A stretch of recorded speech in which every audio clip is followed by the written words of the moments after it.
ভারততীর্থ, বিশ্বকবি রবীন্দ্রনাথ ঠাকুর। হেমর চিত্ত পুণ্য তীর্থে জাগরে ধীরে, এই ভারতের মহামানবের সাগর তীরে। হেথায় দাঁড়ায় দুবাহু বাড়ায় নমি নরদেবতারে, উদার ছন্দে পরমানন্দে বন্দন করি তারে। ধ্যান গম্ভীর এই যে ভূধর, নদী জপমালা ধৃত প্রান্তর, হেথায় নিত্য হের পবিত্র ধরিত্রীরে, এই ভারতের মহামানবের সাগর তীরে।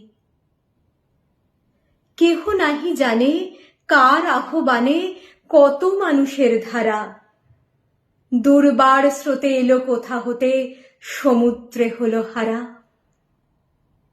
হেথায় আর্য, হেথা অনার্য, হেথায় দ্রাবিড় চীন, সখন দল পাঠান মোঘল এক দেহে হল লীন।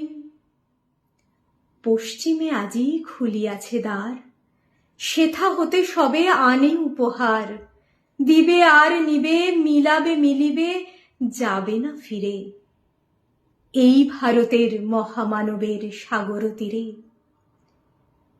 এসো হে আর্য, এসো অনার্য, হিন্দু মুসলমান, এসো এসো আজ তুমি ইংরাজ, এসো এসো খ্রিস্টান, এসো ব্রাহ্মণ সূচি করি মন, ধরো হাত সবাকার। এসো হে পতিত হোক অপনীত সব অপমান ভার। মার অভিষেকে এসো এসো তরা, মঙ্গল ঘট হয় নিজে ভরা, সবার পরশে পবিত্র করা তীর্থ নীরে, আজি ভারতের মহামানবের সাগর তীরে।